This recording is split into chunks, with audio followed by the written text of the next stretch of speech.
तो आज से कुछ समय पहले, मतलब 1 साल पहले, मैं और मेरे ऑनलाइन दोस्त रोज की तरह किसी फालतू चीज पे आर्ग्यूमेंट कर रहे होते हैं कि क्यों हाथी कूद नहीं सकते, और कैसे अगर तुम कंबल से पैर बाहर निकाल के सोते हो तो कोई मॉन्स्टर या चुड़ैल आके तुम्हें कच्चा चबा जाएगी, पर अगर तुम पैर अंदर करके सोते हो तो तुम्हारा कोई कुछ नहीं करेगा। फिर पैर अंदर कर लिया। तू अगली बार मिल, बताता हूँ तुझे। चैन से सोएगा ना अब तू। ले तेरा लाइट ऑन कर दिया, अब ठंड में बिस्तर से उठना पड़ेगा। ले तेरा पंखा भी ऑन कर दिया अब तो ऐसी किसी बात पे आर्ग्यूमेंट चल रहा होता है, तो उसी बीच न जाने मेरे दिमाग में क्या आता है और मैं बोलता हूँ, तुम लोग अच्छे लोग हो, हमें मिलना चाहिए। ये सुन के भैया सन्नाटा मच गया। हाँ क्या बोला तूने? आयु तुझे पता है ना, ऑनलाइन दोस्त कभी मिल नहीं सकते। इनफैक्ट ऑनलाइन दोस्त जैसी तो कोई चीज ही नहीं होती, हम सब तो रोबोट है। आयु तू हमारा दोस्त हो ही नहीं सकता, हम जा रहे हैं। फिर उन लोगों ने एक दूसरे के गले में हाथ डाला और न जाने क्यों गुस्से में डोरेमोन का थीम सॉन्ग गाने लग गए, वो भी तमिल में।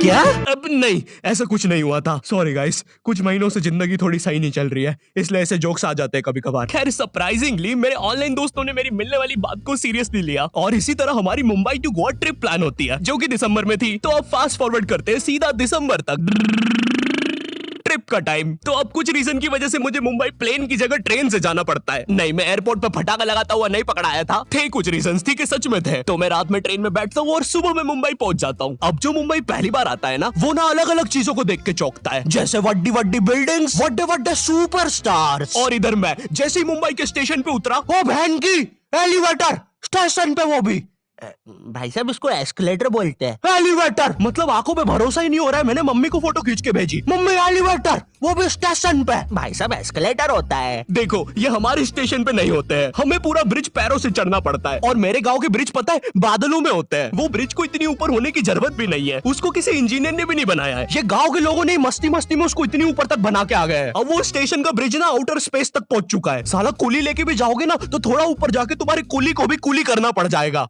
भाई साहब कुली करना पड़ेगा। अरे किया तो है तुम्हें? अरे आपको नहीं, मुझे कुली करना पड़ेगा। रुको, कुली।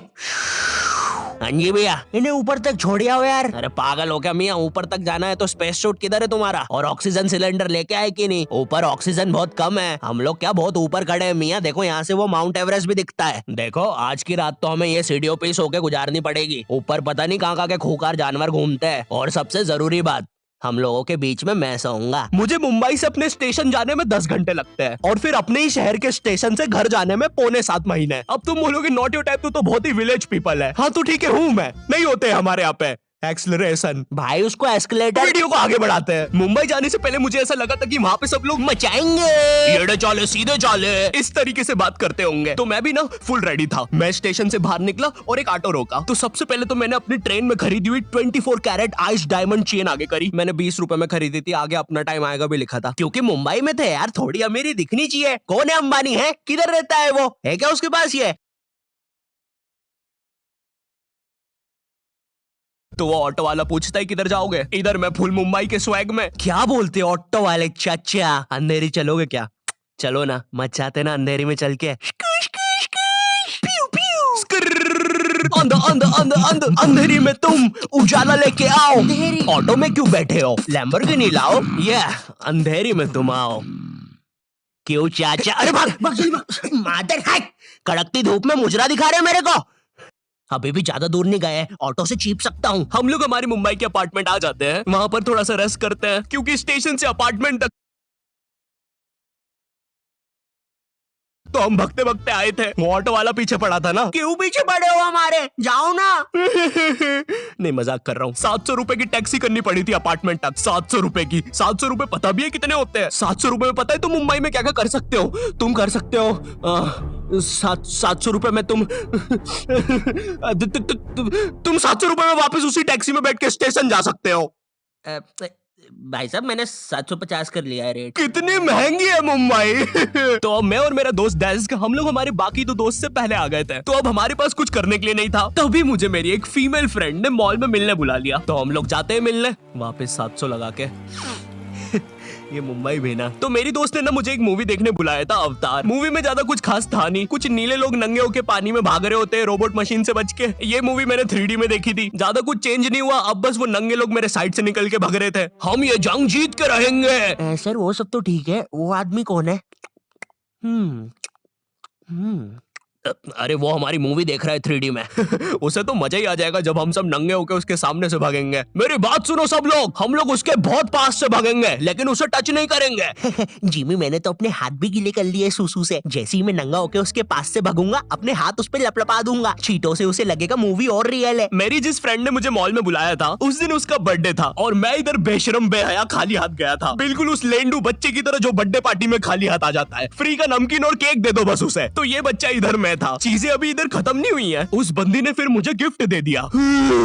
चीजें अब सीरियस हो गई है। दुनिया का सबसे बड़ा क्राइम इधर, ठीक है इधर है, और फिर आता है किसी के बर्थडे पे उनसे ही गिफ्ट ले लेना इधर। पहले तो मुझे समझ में नहीं आया कि ये बंदी मुझे टॉन्ट मार रही है कि सच में गिफ्ट दे रही है। मुझे उस समय इतनी ज्यादा शर्म की अनुभूति और आभास हो रहा था, मेरा मन कर रहा था उठ के भाग जाऊं वहां से।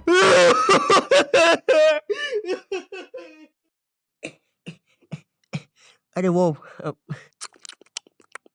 वो बाहर बहुत गर्मी है ना, इसलिए मैंने सोचा स्प्राइट पी लूं आके। और पेरी पेरी फ्राइज भी मेरे फेवरेट है।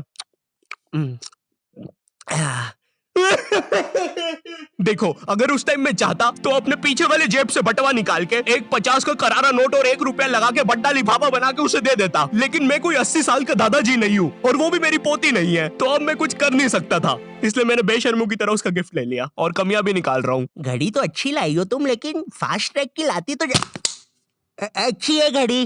इस ट्रिप पर ना हमारे बहुत ज्यादा पैसे खर्च हो गए थे, इतने कि मैं अपने बेसमेंट वाले बच्चों को खाना तक नहीं खिला पा रहा हूँ। चुप रहो, मैंने कहा ना नहीं मिलेगा खाना। आप पैसे के लिए India number 1 opinion trading app Probo पे क्यों नहीं जाते? हाँ, आप बस यहाँ पे यस और नो का आंसर देके लाखों में पैसे कमा सकते हो। प्रोबो एक ट्रस्टेड ऐप है जिस पर 1 करोड़ से भी ज्यादा यूजर्स हैं। यहाँ पर क्रिकेट, फाइनेंस, एंटरटेनमेंट और कई सारी कैटेगरीज में क्वेश्चंस है। जैसे अभी T20 सीरीज में इंडिया वर्सेस आयरलैंड में कौन जीतेगा? इंडिया ही जीतेगी। तो मैंने यहाँ यस दबा के क्वांटिटी स्लाइडर को बढ़ा दिया। अब अगर मेरा ओपिनियन सही होता है तो मुझे रियल कैश मिलेगा। अरे लेकिन विराट कोहली भाई, मैंने आपको कब पकड़ा? यहाँ तुम गूगल पे, पेटीएम, यूपीआई की मदद से आराम से 24/7 विड्रॉ कर सकते हो।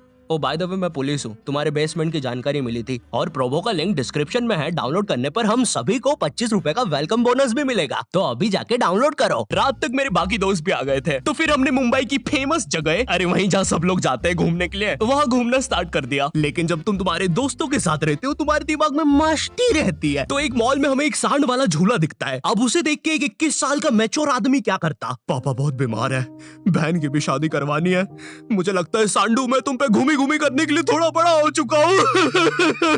लेकिन मेरे 21 साल के दोस्त ने क्या किया? घूमी घूमी। अब यहाँ एक सांड को दूसरे सांड पे चढ़ता हुआ देख हमें भी मस्ती छूटी। हम भी भाग के वो झूले के पास, भैया और तेज चलाओ, भैया और तेज, भैया और चलाओ तेज। मैं मुंबई में एंग्री प्रास से भी मिला था। उन्होंने मुझे अपनी बिल्ली से खेलने दिया था और अपना मास्क भी पहनने दिया था। अच्छा चलो मास्क मैंने बिना पूछे पहन लिया था, कैमरा फुटेज में तो आ ही गया हूँगा मैं वहाँ पर अपने मैनेजर सौरभ भैया से भी मिला था। हम लोग मुंबई में लास्ट में जुहू बीच पर गए थे। वहाँ पर सब कुछ बढ़िया था, ठंडी ठंडी हवाएं चल रही थी, सब कुछ बढ़िया था। लेकिन फिर आसमान में कहीं से उड़ने वाली बंदर प्रजाति छा गई। ये बंदर प्रजाति फुग्गे की बनी थी। मेरा नाम है बुबली बंदर, मैं इंसानियत पे कब्जा करने आया हूँ, तो चुपचाप अपने घुटने।